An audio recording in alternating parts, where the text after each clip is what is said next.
Hey, what it do with the business is? It is another week in the books with the On Deck TV podcast. I am Spike Lou. Man, holla at your boy Animal Brown, Animal_Brown on Instagram and Twitter if you're looking for me. Absolutely. I am Spike Lou on them same social sites. Holla at your boy, grinding it out, getting it done. It's already what, March? Hell yeah, we creeping into April, even though it Sheesh. snowed over the weekend. Yeah, definitely did get a little snow here over the weekend. A tree fell in my house. I'm gonna get out there like Rick Ross. I feel his pain now. God damn. Definitely not paying no 3 racks to get no tree removed. So I'm gonna be out there with the chainsaw getting my Rick Ross on next weekend. Good luck with that. That Man, ain't nothing. That ain't nothing at all.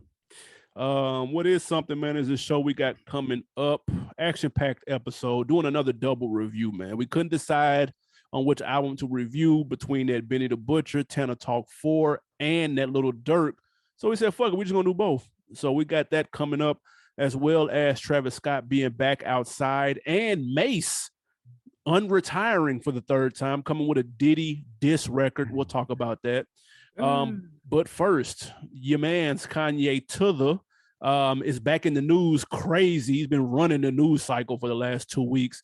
He's got the beef with Pete Davidson that he keeps ranting about on Instagram. Now he's got DL Hewley. He's giving shots to him. And that Netflix documentary has wrapped up all 3 parts. Pick one of those that you want to jump into. We can touch on all of them, but I'd like to start with the doc. You tried to get me to watch it on here. I said I probably wouldn't do it. We had a guest and we got some interviews coming. They asked us if we watched. I was sitting there with the stupid face like, nope, I have not watched that Kanye West doc. And it continuously got requested, and well, not requested, but referred to me. So I was like, all right, I'll check it out. I'll take a listen to it, take a look at it. Yep. And thank you guys. It's a classic. I know. It is 100%. And this ain't even really got a lot to do with, like you said, Kanye West. Is just more so the message. And for me, it was understanding. Like the rating on the doc for me, A+. Couldn't have been no better. Ending wasn't great, but hey, I get it in as far as the stage that Cootie and Kanye West was at. But why I think this was so great, because though I may not agree with Kanye West and the things that he says, and he may look ridiculous to me, looking at this doc and all of these years of footage, people have been doubting him since day fucking one. Yeah, that's true. Niggas have been telling him, hey, man, just be the little producer dude and be cool with that. And if he had listened to niggas, then he'd just be a producer and the max you get is Dre. And that's cool. That's cool. No, that's the absolute best case scenario. That's best case scenario if you listen to niggas. Right. But he didn't listen to niggas, and he rapped, and then he became Kanye West, one of the most popular rappers ever. Then he didn't listen to niggas and started selling shoes, and then he sells the most shoes ever. Yep. So a lot of times on here, I say, well, man, I wonder who they got around him and who's talking to him. Throughout this entire doc, Kanye is playing heat rock for niggas, telling niggas, look, I'm next, I'm that dude, and nobody wanted to fucking hear it, dude. So I get it now. I understand, and I will tell him that I'm wrong. I understand the rants and all of that stuff now, because y'all niggas been telling me no my whole career, dude. And look at me, I'm a #1 rapper. Nobody thought I could do it. So the understanding that I walked away with after this documentary helps me process Kanye West 100% more. So I do appreciate watching that and being able to understand like the stances that he takes. Like even when being wrong, like I don't agree with the shit that he was saying about Trump and the MAGA stuff. Right. But other people have been wrong around him so much. Like how everybody against me, like everybody told me I couldn't rap too. Exactly. Y'all niggas is wrong again. Everybody told me I couldn't sell shoes. So I fuck with that doc 100%. It was a great thing. The best thing I took away from it, like you said, was the performance by his mom. That shit right there was something special. You and I both, we hit on this as far as how much we fuck with our moms. Sure. We could be called mom's boy, mother's boy, whatever you call it. And that's cool. My mama asked me about the podcast, and she may listen every now and then. But nigga, when your mama know the words to your raps, did you hit them with this one right here? And she bar for bar with it? Oh, that's different. How you not gonna make it, dude? Cause your mama already looking at you like, oh, you that nigga anyway. I don't care what that shit right there. Yeah. That was fucking special, dude. Yeah. Like that shit was moving as hell. And it helps you understand, like I said, a lot more of where he's coming from. Like, nigga, my mama like know my verses. That shit blew my mind 100%. Yeah. I couldn't recommend the doc more. Yeah, she was the real MVP. No Donda slander. I ain't standing for none of that shit. Man. That she lit up the screen every time she was on it on some real shit. Shout out Miss Donda. Nigga. Yeah, she was the shit. And her rapping that Dear Mama word for word was, oh my God. Hey man, that was rough. I ain't even gonna lie.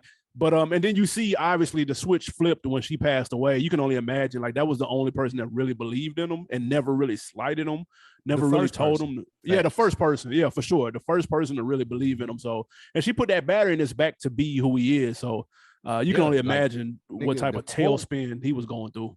That quote when she was like, nigga, a giant can't look in the mirror. Nigga, like, nah, they look in the mirror and they see nothing. Yeah, they can't see nothing. Like, you so big, dude. Like, that shit was fine. That was what he needed to be Kanye West. Like, if I don't listen to my mama, then I'm listening to y'all niggas and start doubting myself. Then I just go over here and I sit and make beats, and I'm cool with making almost maybe the best hip hop album ever in Blueprint. But nah, nigga, I can do more than that. That should go a long way as far as just changing your mentality about like being driven. Yeah, I would say. Like, a lot of people, like, that nigga could have packed it up, bro. Like, so many times he could have packed that shit up and been like, I'm cool with this. Yeah, nah, nigga, I'm Kanye West. A lot of people didn't know. Fine. A lot of people didn't know when he was pushing that through the wire and shit. Like, he didn't have no deal or nothing, dude. Like, they was like, he was getting.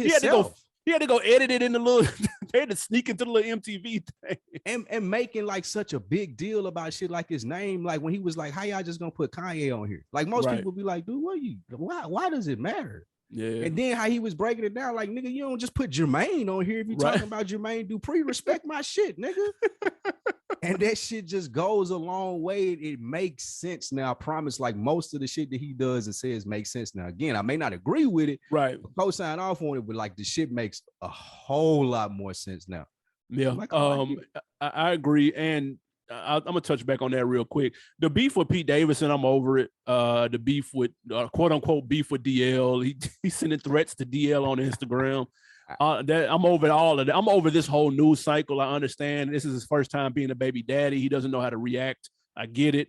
He's probably been in control of shit for most of his life, or been powerful enough to be in control. So when he's not in control, he doesn't know how to react. So I kind of understand that part. I'm just over it. I don't want him to go out like that. I was listening to Tariq, and he said, Ye, he got to let Ye. The Ye was like, he need to calm down and fall back just a little bit because they'll give him enough rope to hang himself, if they want to. So I don't want to see him go out like that. Back to the doc though. I thought. Wait. I want to comment on what you said 100%. I think that you have a point in the sense of I am 100% tired of it. But again, processing the doc now, I understand. Sure. And I'm not agreeing with him, but he's not necessarily coming from a point of understanding like I'm Kanye West now. I don't got to fight like I was fighting in this documentary to get, like, I ain't got to play the goddamn tape in every room after every meeting and try to get this respect. I am Kanye West now. And that goes a long way when you tweeting Pete Davidson and you talking to DL Hughley. Like the news gonna run with it. They're gonna manipulate your words because you are Kanye West. You're a person that you will fight and be. And I wish that he understood that more. Like, while though you may not be considered Walt Disney and those things that you see in your head yet, because people may not have gotten it, you have made accomplishments and people look at you differently from that little nigga that was running around trying to get signed. So you got to carry yourself in that manner. When you're talking to D.L. Hewlett, when you're talking to Pete Davidson, because you do got kids, nigga. You is Kanye West now. Yep. So I just wanted to put that in there. No, I agree. And real quick, back in reference to the doc, I know a lot of people say that part 3 was kind of like they didn't really necessarily stick the landing on the documentary. I was fine with part 3. I know they had to speed it up a little bit and they covered a whole lot of ground in one episode, but I still took away a lot, even down to him on the island when he was talking to the white dudes, the real estate dudes, like how. I still don't know what he was talking about. And Cootie he was like, man, I cut the camera off, dude. Like he was clearly like on some shit, and then the next day he do the South Carolina presidential shit. Like that explained, it explained a lot, and then it didn't, because I still don't know what he was talking about. But he was going through an episode. If you thought them episodes was fake or stunning, like I don't see how you could think that watching the doc. I ain't gonna, because he was unraveling. I ain't gonna lie. Great point. And the bigger takeaway for me for that scene, you're right. I didn't understand what he was talking about with the real estate dudes, but what I did take from that, and then I'll piggyback that into another scene, is that Coodie started to understand, like, it is like, this ain't the same guy. Like, I don't really know him or what's going on. Right. Out of respect for that, let me cut the camera. Yeah, for sure. Because a vulture ass nigga would have just kept that shit rolling and sold that footage and leaked it 10 years from me. Yeah. Yep. Like anything of that nature. So I think that third episode where people were looking for more Kanye West, I feel like that he was trying to wrap it up and kind of let you know how he viewed all this like chaos over the last however many years that it covered in that last doc. But I think he did a great job of like going to the different places and showing that it was pretty chaotic for him as well. Like having an episode like this ain't far-fetched. Like you said, showing them talking on that balcony, you do the South Carolina shit. And even when he went to go meet the chick that designed the bowls, and was having that conversation with his dad, and like was just spazzy and like, well, he don't know you, he ain't seen you in 30 years. Like that was weird. Yeah, for sure. And the fact that he captured it and didn't manipulate it, but did let you inside of like, damn, dude, doing a lot. And like with it all encompassing to this, like he can't articulate what he's trying to get out. Not that it's an excuse for some of the stuff he says, but Kanye West, he just can't articulate. And I think Coodie did a great job of just capturing some chaos in that third episode. Yeah. What did you think though about the first scene when he came out of there and he hadn't seen him in a while and he kept calling him the wrong name? Yeah. That was that, and Coodie was getting hot about that too. You could blame it on alcohol. You can blame it on the alcohol because he was drunk. Yeah. But alcohol and something else. That was something. Yeah, else but you only got maybe two of those. Allegedly. Right, exactly. You only got two of those before I start taking it personally, though. And it did make him look funny in the light. But I'm shooting some bail because he was lit. I feel like that it kind of showed where he was, like the ascension that he was on. Like I finally got head blown up to here, nigga. I got the after party, niggas. My Grammy party. I just went to Grammy, and how he was like digesting it. Yeah, like I can't be the same person. Like I'm gonna fuck up sometimes, and I think Coodie took that shit personally, like you said, as he should have, because Kanye was trying to play that shit off too, like try to act like, oh, you might not, nigga, you didn't even know who he was, and this nigga been following you for 15 years, like something off here. Yeah, don't do me like that. That was a great point where it started at, but a great doc. Great dog. Yeah. Real quick too, the reason I'm so glad they showed in that last episode again when he started venturing out and doing the clothes and stuff, and they showed him in Japan, and they showed him at the factories with the clothes, and they showed him sketching the shoes, and like people got to understand how much goes into that, and when you do it, and then you turn around, and then now your shit is selling out, like what that does to your confidence, what that does, you know what I'm saying, to how you feel about yourself on the inside, and some people don't know how to. Well, or some people don't want to internalize that. Some people want to let you know, like, to remind you of what they've got going on. And so, and I get it. Like, we look at the shoes, and some people may like them, some people may don't, whatever the case may be.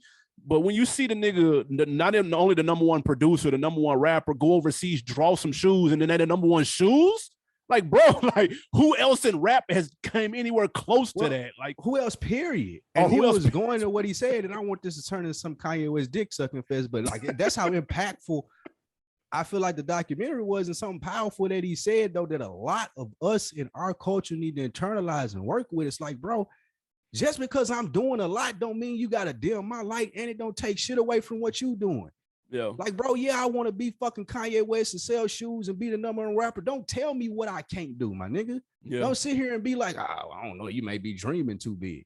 Nigga, root me on and get the fuck out of my way. That's a fact. And if you're not going to help me, and I think that he did when he was talking to the kids and did that foundation for his mom, that kind of encapsulated what he was saying. Like, nigga, I ain't think I was going to do none of this. What you mean? What do I mean for hip hop? I'm Kanye West. Like, everybody kept telling me that I couldn't do this shit. Here I am, like you said, designing shoes, making beats, being the best beat, like being the #1 rapper. And everybody kept telling me that I couldn't do it. So of course I'm gonna spaz and wild out on y'all niggas when y'all are wrong. Y'all been wrong about this shit all my life, nigga. I wouldn't have been Kanye West if I had listened to y'all niggas. Nah, that's a fact. That shit was good. It was moving, dude.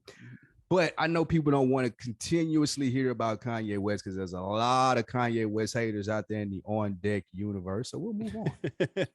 We'll move on to your man, Travis Scott. He back out here in these streets. He announces Project Heal, Heal. He's pledging $5 million to safely fund large-scale events. My question to you, does this come off as authentic by Mr. Scott, or is this a PR stunt, Animal Brown? I think this is a smart play. Travis Scott was at I want to say it was the Nets Philadelphia 76ers game. Like, he's back outside, ever so slowly tiptoeing outside. I think this was the right move to lead with this news headline. He is launching a philanthropic effort that will provide $5 million for community-based initiatives in his home state of Texas. One of the pillars of his initiative, quote, is addressing safety challenges for large-scale live events. I think this is smart. To me, you lead with something like this that's tangible before you lead with a song addressing it, because that's not his lane. That's not the type of music that he makes. That would come off disingenuous to me, and it would be a reach for him. Again, that's not his lane. This is smart. Lead with something tangible, lead with something that shows you give a damn about what's going on, because that's what you have been saying, as opposed to, let me come outside when people maybe have forgot, drop a new single, see what the response is, maybe they fuck with it, drop a cool 3D video. No, like, drop with some shit that shows that you're aware of what's going on and that you're putting money where your mouth is to make a change. That, to me, is more genuine, even though it's all a PR, dude. These are all public figures, so anything they do is PR. Let's throw that out the window.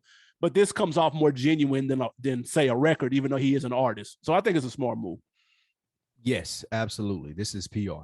For sure. I'm not sure how they would want to digest it. He's a business. He should make PR moves.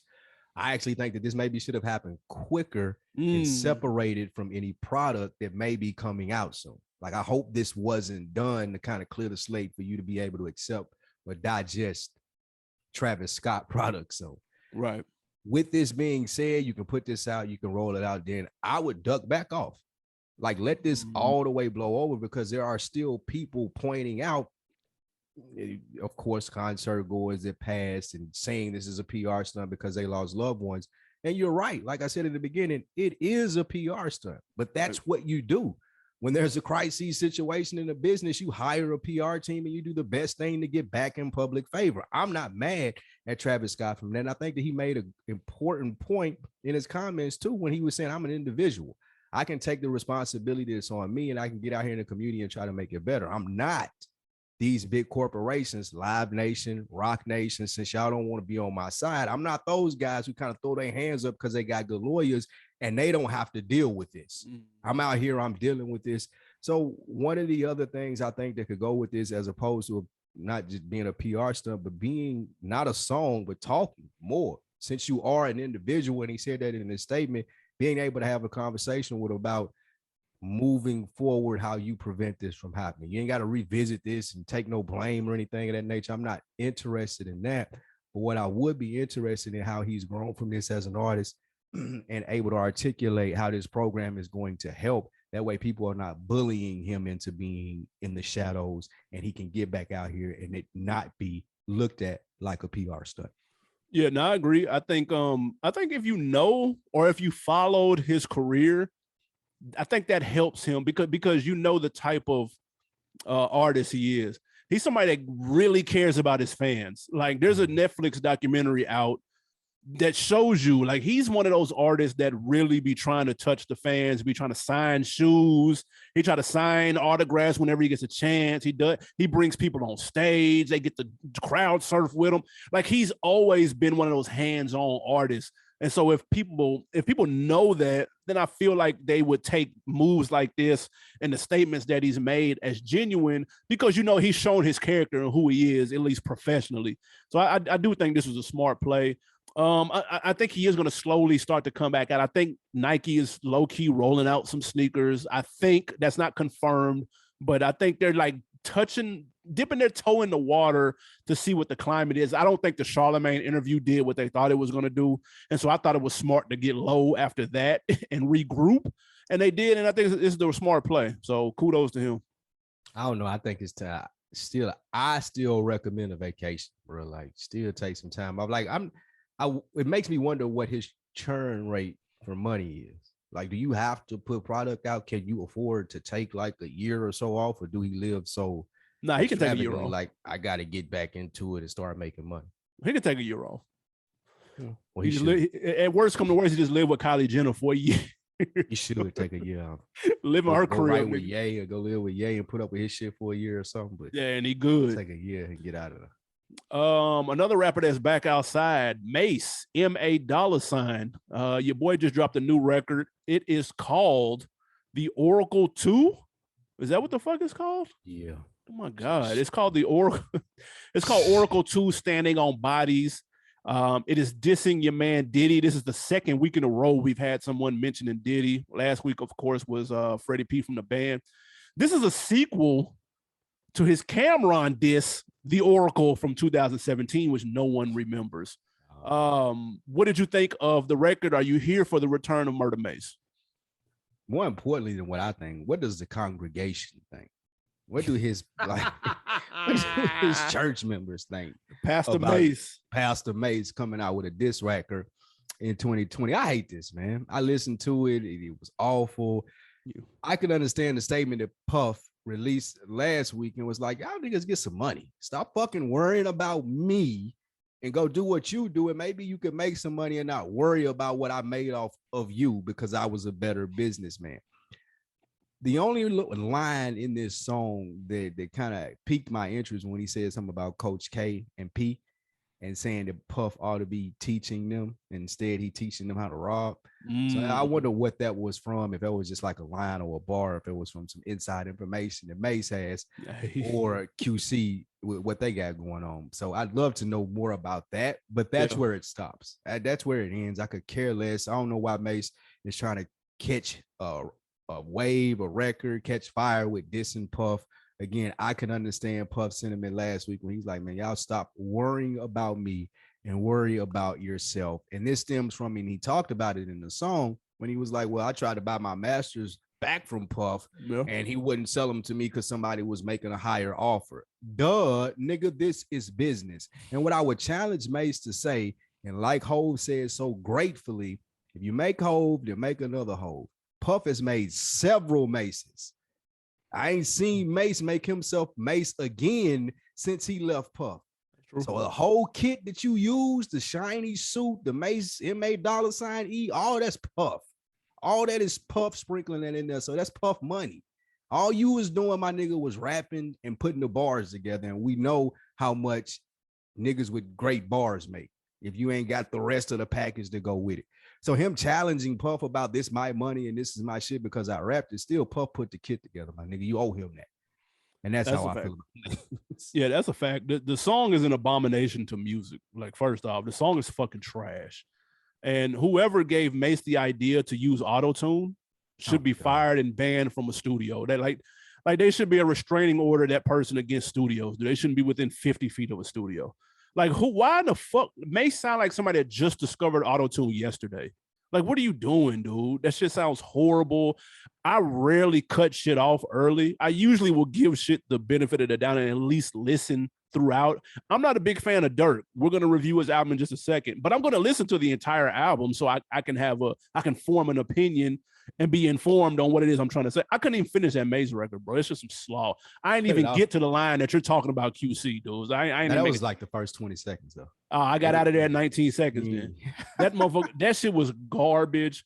Mase, look, Mase was cool back in the day, 20 years ago. Like, the debut album, Harlem World is fire. We know Double Up is one of the biggest fall-offs in rap history. And then after that, he tried to come back with G Unit, failed. He tried to be a Christian rap. What, bro? Give it up, bro. Like, just let it go. We know you hate Puff. A lot of niggas hate Puff. Stand in line. And then Puff. No, I mean it's a rap, dude. Like, it's just nobody wants to see this. The only thing that would make waves is if him and Puff got back together and worked together. Like, then people, like a reunion of some type, people may care for that. That may be cool to see. Anything other than that, bro, we off that. Miss me with it. And Puff, he shot his load too early. Pause. He should have used that post that he used for Freddie P. He should have used that for Mase right here this week. It would have made 100 more cents. Yeah, he need to repost that for this and delete it for Freddie P, because this would have been appropriate. Mase is tripping. Please don't make no more music sound like this shit was ass. Yeah, Mase, you made a great point in saying if he had hit Puff up and he was like, man, hey, let's do an album. And that's different. Let me do a Bad Boy reunion album. I would have listened to that. That's what I'm saying. I would have been like, okay, I wonder what this is gonna sound like. It'd have been intriguing. Puff added the sauce. Yep. It was Puff's sauce that made Mase what he was to us down south. Niggas from New York may argue me this and murder Mase and tell me about Children of the Corn and shit like that I don't care about. But I'm telling you, what made Mase was Puff. Facts. Yeah. On a worldwide scale, for sure. Yes. So when it reached us, the Mase we knew, nothing about the Children of the Corn and shit like that. It wasn't auto-tune either. Moving on, this one goes right to the topic. Your man Benny is doing his press run for his latest album, Town of Talk 4. Yep. Right? Okay.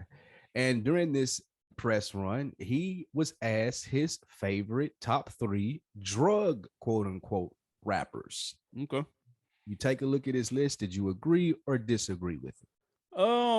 So of course he included himself in the list. I really wish whoever asked him this would have said excluding yourself.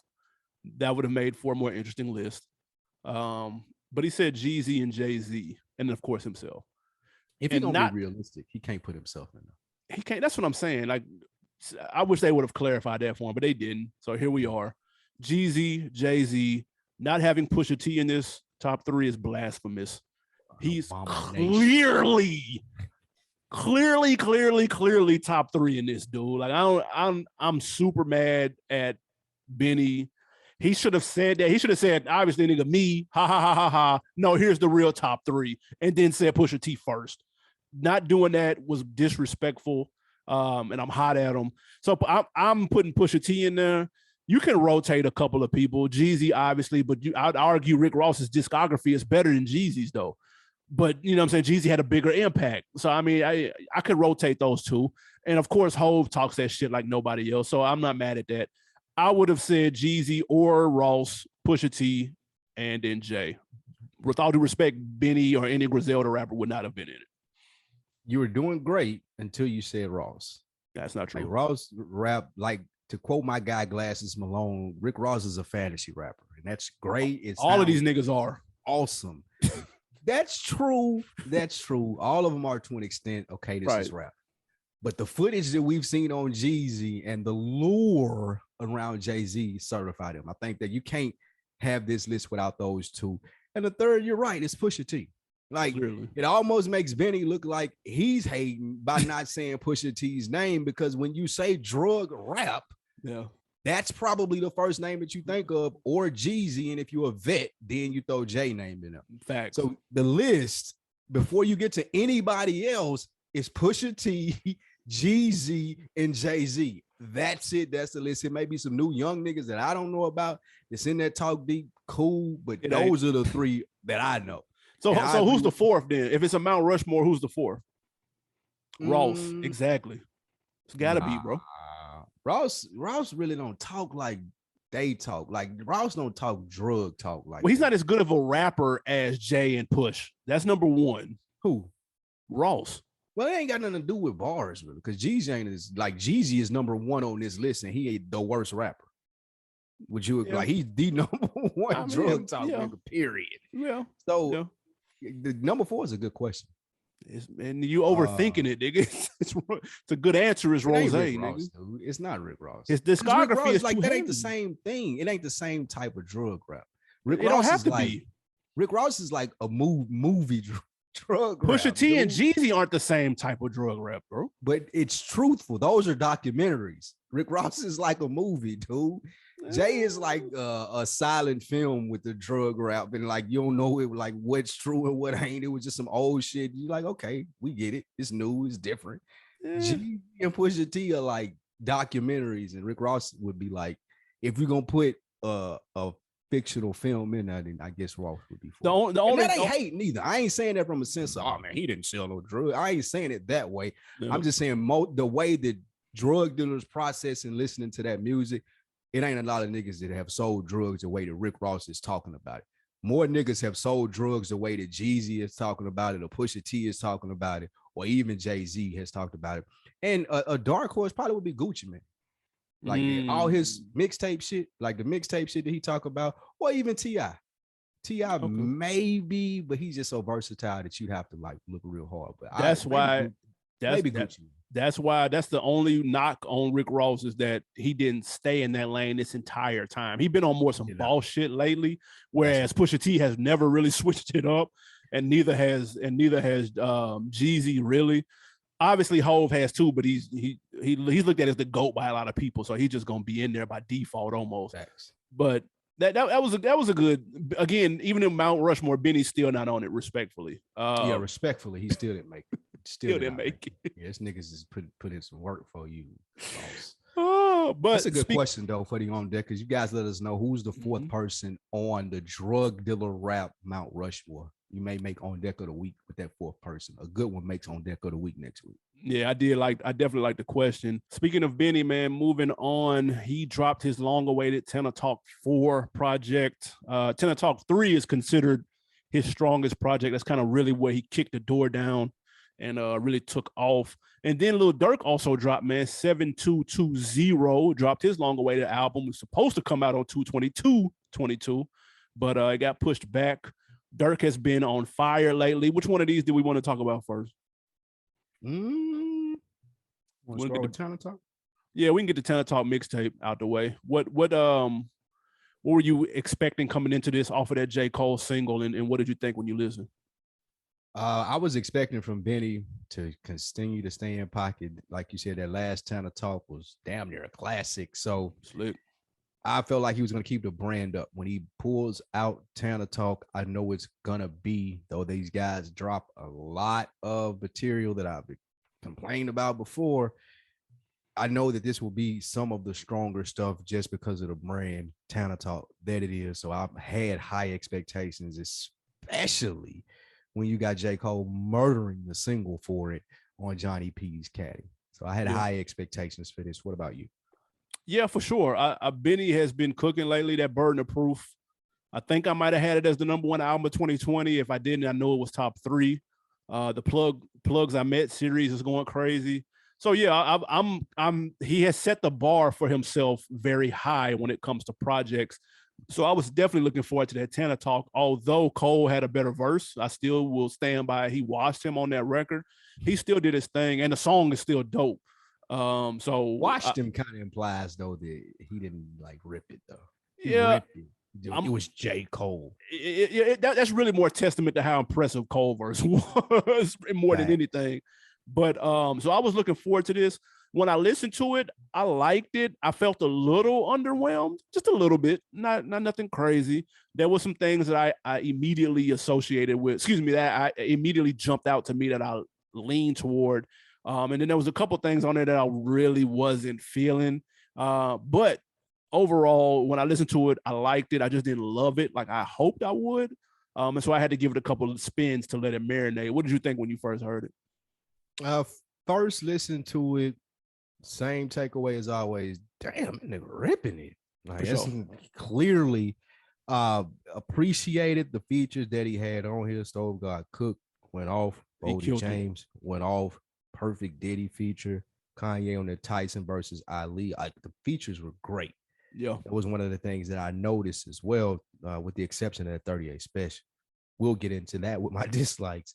But when it first jumped out to me, the high level, and this is not anything new for a Griselda project, just a high level of bars, the rapping, where you listening to it and you doing something else, and you're like, man, what'd he say? You gotta run it back. You like, cause you can't put two and two together that quickly as far as how hard he was spitting fire. So I definitely appreciated the bars and what I heard. Yeah. Individual tracks. What did you want to say? What the first thing? Yeah, no, I know. I was gonna ask you what stood out. Give me three that you rocked with. My individual tracks that stood out. Billy Joe is my favorite track on there. Really? Absolutely, I like that. That's probably my least favorite song on there. Really? Yeah, I don't like that. That's crazy. He was ripping that. Yeah. I might need to run it back. Thing that I felt like too, same thing that we said with the Conway album. He was a lot more open, a lot more vulnerable on this album. I appreciate that role that these two are going on. And Griselda in the whole, I think to go to that next level, that's something that they're going to have to do. It ain't as much drug talk as it usually is. Like, there's a lot more into these albums. So that's what Billy Joe made me think of as far as doing that. That was one of my favorites. I like Back 2 Times, Stove God Cooks, ripped that. He murdered that. 10 More Crack Commandments with Diddy, I feel like was a great song. Perfect pickup of where Biggie left off with 10 Crack Commandments. The Diddy feature was dope. Perfect job. The commandments lined up, all of them what you needed to hear if you in that game. So I loved it. Those were the three that I loved as far as just jumped out to me. What jumped out to you?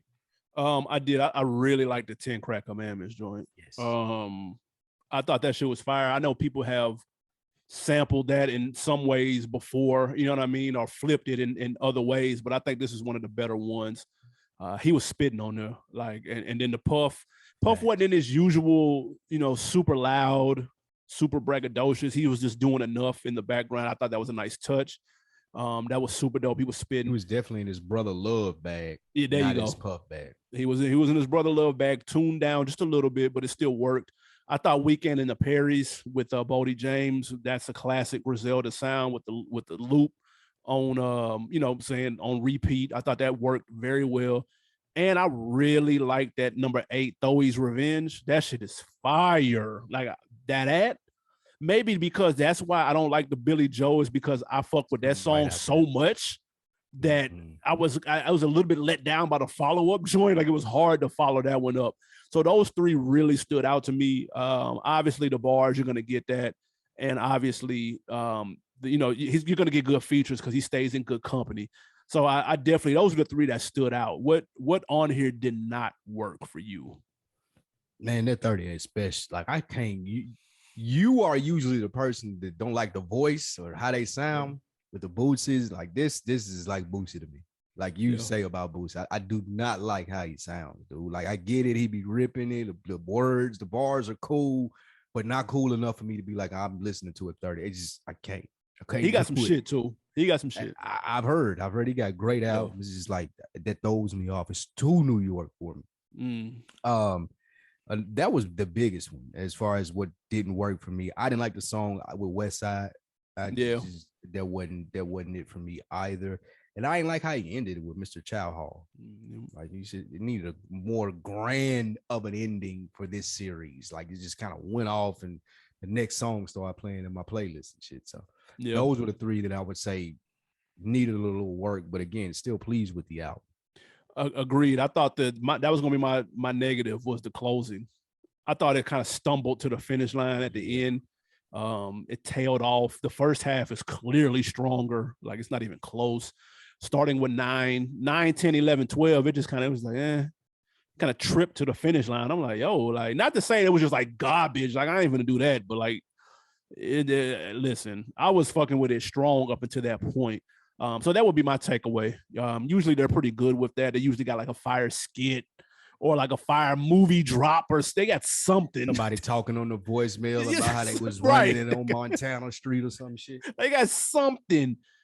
It wasn't none of that. I wasn't feeling the ending. But I wasn't mad at the project. It just didn't meet my expectations. So for that, if I had to give it a rating, I would say it's good, worth streaming. I'll give it 3 out of 5. I give it 3 out of 5. It's good, worth streaming. This is definitely something to check out. It's not up there with his top tier projects that he's been putting out lately, but it's definitely still worth checking out. I'm gonna rate it 3.5 reels. I liked it. What it was Banging. banging. I did think it was banging. Benny, one of my favorite artists.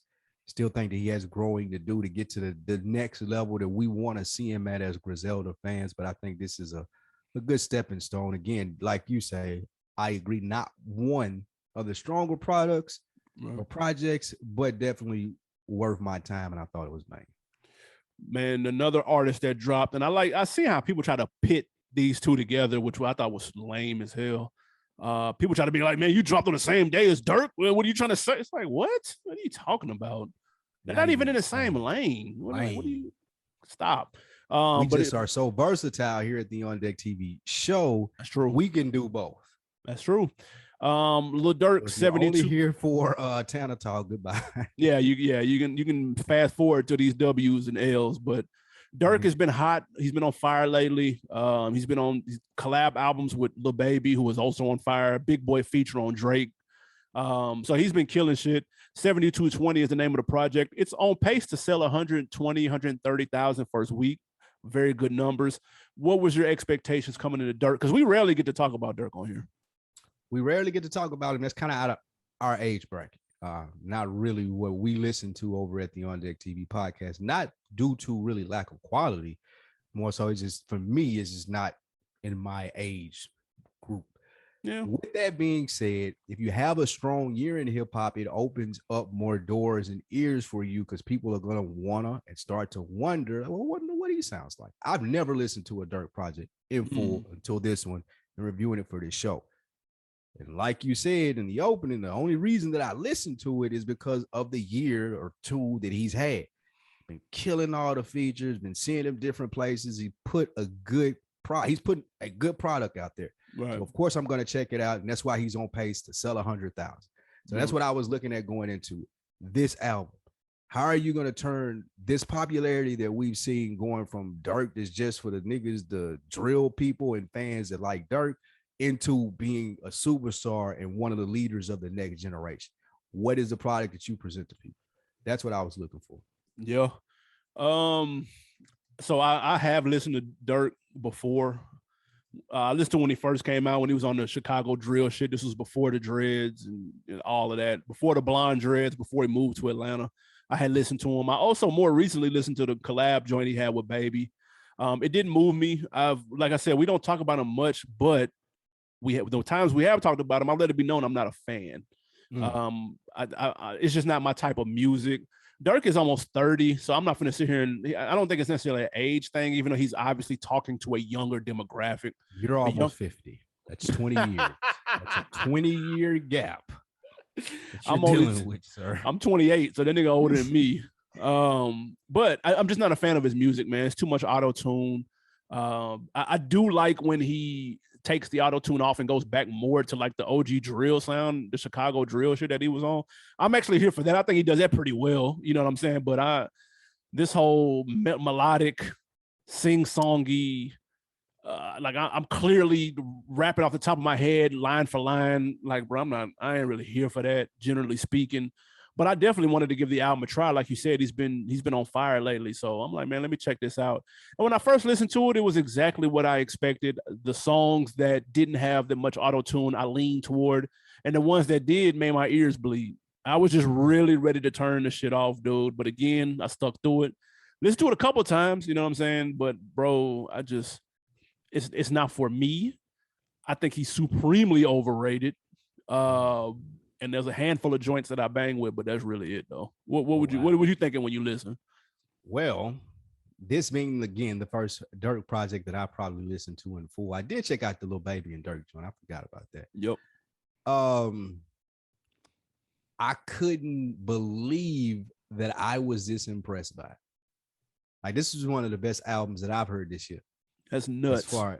As far as just January through March, I was fucking with this heavy. One of the big words and things that I take away from this, just like I said with Benny, just like Conway tried to do, is the vulnerability.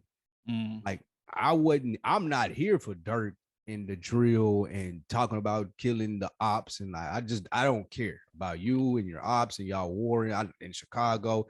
I could care less. Show me a YouTube video about it. But with that being said, this wasn't a lot of that. Like I felt like just the single was that. Everything else was more in tune and depth, how I grew up, like an introduction for a nigga like me that hasn't really listened to a Durk album into Durk. And I like that. I appreciated that. Yeah, give me the drill shit. I just think he makes better records that way. And it's an identity that I think makes more sense in terms of just the type of music, bro. Like the singing and that shit. It's so formulaic to me, dude. Because everybody do that though. Like that's the most popular young rap. Like NBA YoungBoy do that. Uzi do that. That's they sound. That's what got Mase doing it. That's the problem. It's formulaic. That shouldn't happen. Hey. Mase is not a young nigga. Like he shouldn't even be making music. Boy, let's try what young relevant niggas are doing. So that's a bad example. But to like when I say not our sound, usually that's what I mean though. Like when you say he's almost 30, you won't say it's that big a difference. I'm talking about the way that we listen to music. When we talking about bars and how motherfuckers put albums together, that ain't how the kids do it. Like that ain't how Durk do it. So you got to look at it. I looked at it that way going into it. What are some of the things that stood out to you on here? Again, the vulnerability, man. I love him telling the stories about how he grew up and all the shit about just being on, where are they from? O Block? Does that sound correct? Yeah, we'll say Southside Chicago. Okay. I like that. I like painting the picture of who Durk was. So things that stood out for me, the intro started from was fire. I like the single. Aha was dope to me. That's a drill record. That was more of the drill sound. I think it lured people in. Yeah. But I did like that. I like Shoot Out at My Crib. I think that was banging. I like that Petty too. I feel like it kind of like was way too sexy. That's his version of that. I like that with Future. I like What Happened to Virgil with Gunning. I like Smoking and Thinking. Just like 3 records. Just 3 records. Shit, now. I was impressed by this album. Okay. What did you like? Aha. Again, that shit was dope. I like that. That's some shit you could play in the gym. That's some shit you could play going up Stone Mountain. Like I fuck with that. I did like No Interviews. I did like that. And then I thought the hands down standout record is What Happened to Virgil. That's complete flames. With your man Gunna on there ripping it. Gunna sounded good on there. I'm not gonna front. He sounded that lane right there for him. That works. 2 thumbs up. I'm here for it. That's a dope record. I'm a sucker for pianos. So when you got the fire piano loop, that's gonna draw me in. The beat was fire. That's a dope record. Yeah, and there was a couple of records I wanted to like, but it's just, man, the auto-tune, like the Federal Nightmares was fire until that effect came on his voice. I was like, what the fuck is this, dude? Like that? It's auto-tune, dude. That's what the kids want. Now they added some extra shit though. It was like some he was trying to play into the Nightmare theme or whatever, and that shit sounded terrible. I was like, wait, what song are you talking about? Federal Nightmares toward the end. Okay. That started off dope, and then they added some like little Freddy Krueger. They did that. They did that on that Grow Up / Keep It speaker where he changed his voice. Oh yeah. That shit was whack. Yeah, that shit was slaw. That was whack. Yeah. What else was you like? Skill. My dislike was that Grow Up, Keep It on speaker. That was a 0 for me. Yeah. I didn't like the Summer Walker song. No, like I never like those. Rarely hit for me. Yeah, and on any occasion, the R&B, like I don't want to hear it. I don't want to hear that at all. You like the Broadway girls and what about that? No, I didn't like that either. I think dude from the Ville too. Is he Morgan Whalen? Oh, Morgan Whalen, that white dude. Yeah. He been on Joe Rogan before. I've heard him before. Oh wait a minute, he's from Sneedville, Tennessee. So. I don't even know what that is. Yeah, wherever the fuck that is. But they shot that video. There's a video for that song. They shot it in Broadway in Nashville. What did you not like? Everything that I didn't name on what I did like. Shoot Out at My Crib. That shit was some slaw. Oh my God. It was, when I see that, like when I saw the title, I was like, okay, I'm fucking with this. Like you grabbed my attention. You immediately lost me as soon as I hit play. It was the auto-tune shit, bro. Like I get it. Niggas trying to do that, like they're trying to do that Future Feds did a sweet type sounds, type vibe, but Future, that's Future though. Leave that to Future. He does that. That's his bag. That doesn't work for Durk, in my opinion. the smoking and thinking. I wanted to like that, but just again, I couldn't. Like I just. What are you saying? When you say you couldn't, what do you mean? Like it's just. Is it just the sound that don't hit for you? Yeah, like because I'm wanting you to say something. Like I'm cool. You cannot say anything on half of these songs, dude. But when you name shit smoking and thinking, like say something, just say something, like anything, like of substance at all. That's why you're too old for this music. Clearly, the shit that he talking about is like what young niggas are thinking about. It ain't gonna be the shit that you thinking about when Jada Kiss would make this song or T.I. It's gonna be like what the young niggas are thinking about and what worries them. They ain't got the same problems no more. A lot of their shit is, and again, with the vulnerability, a lot of their shit is like the emo, emotional stuff. I feel like that what's his name? Juice WRLD. Yeah, Juice WRLD kind of changed it and got people to leaning into that. I know Benny and Conway are older. Kid Cudi was the first. Well, I wouldn't know. With that being said, he was the first.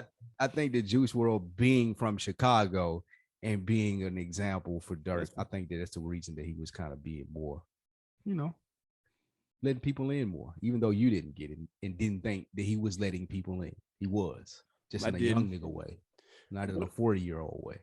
What did you think of the what rating would you give it out of 5? Before, because I do want to touch on the interview he did with $1 Million Worth of Game, that clip that we looked at in the chat. But what did you think of the album out of 5? I give it 4 reels. I give it 4 reels, man. That's how much I like this Durk. It probably make my list towards the end of the year. So it is definitely fire 4 reels.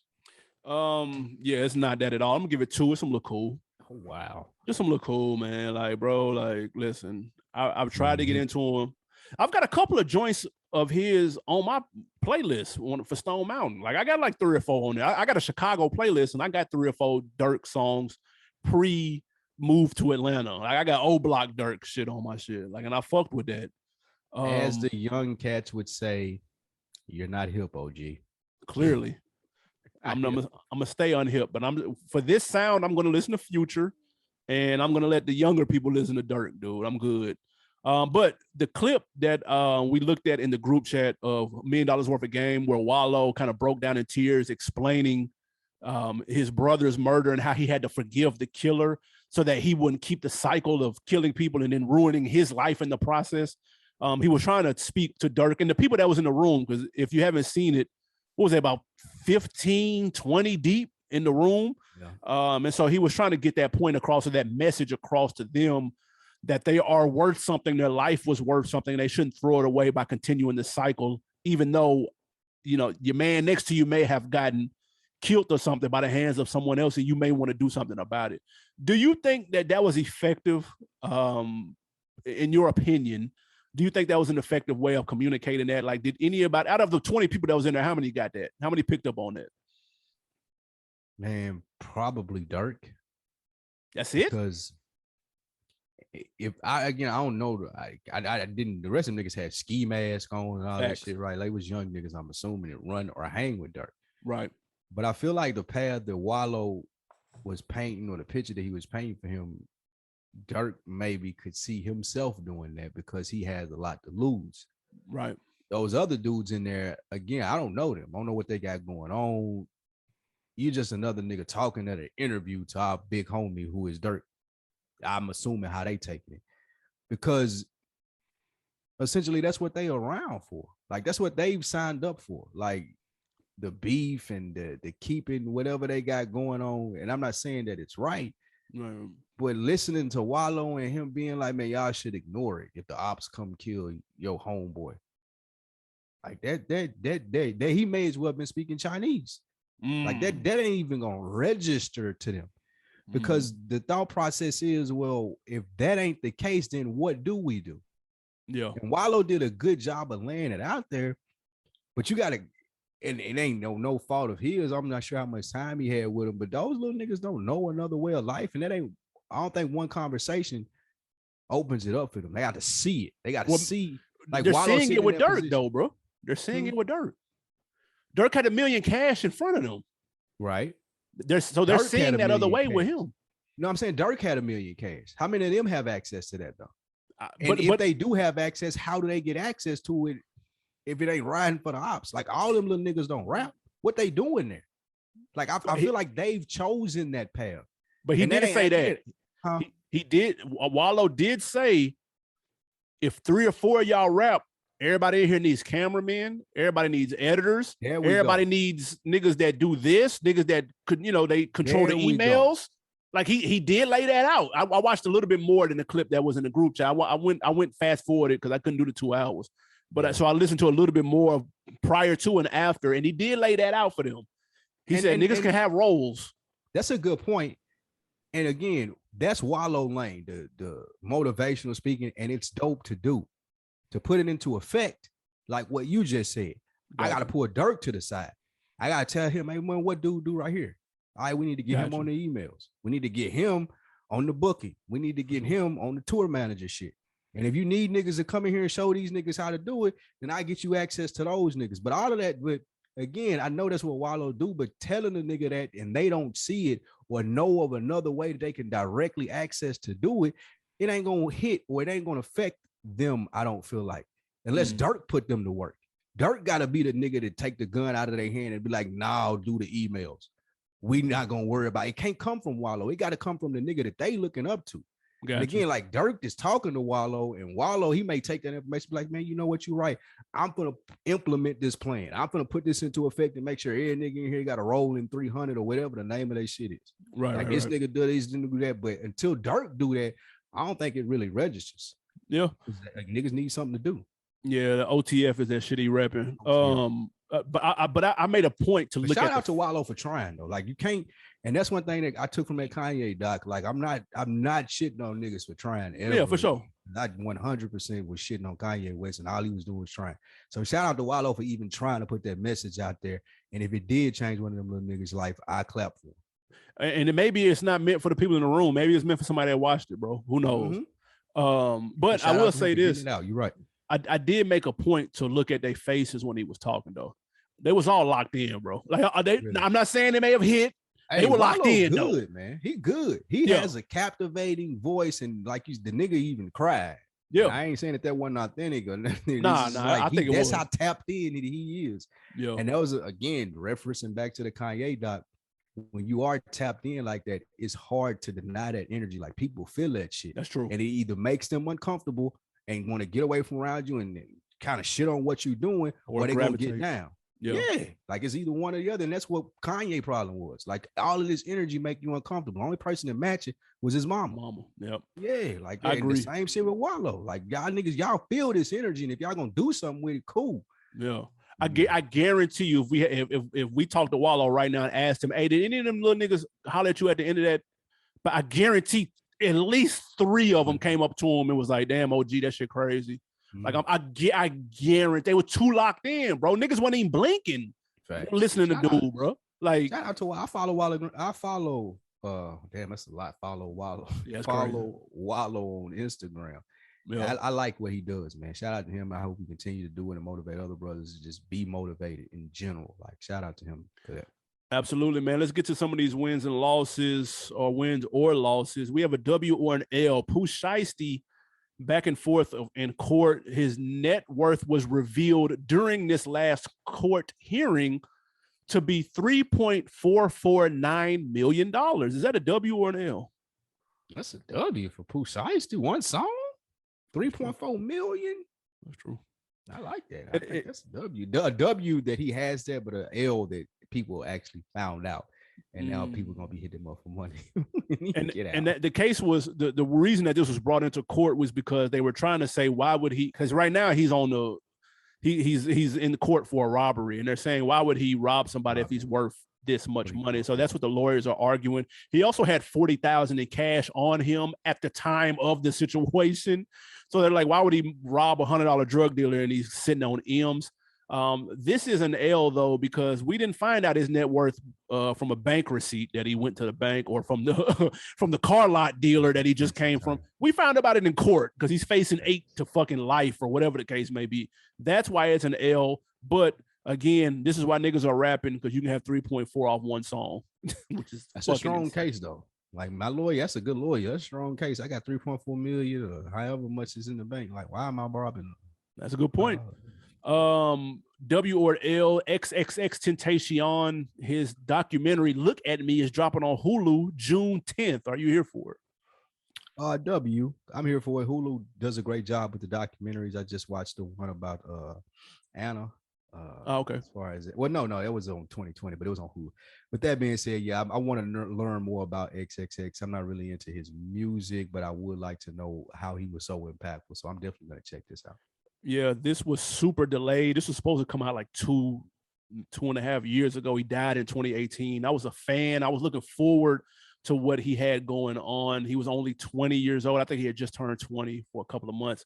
So yeah, I'm definitely here for this. I hope this gets more people to understand how complex he was and what made him so popular. If any indication, these last documentaries give us any indication, this should be fire. Like Juice WRLD shit was fire. Kid Cudi shit was fire. Kanye shit dope. Travis Scott shit was dope. So people are really putting their foot in these hip hop documentaries, and they're able to relay a message. And so they should do the same with this. I'm here for it. June 10th for anybody checking for that.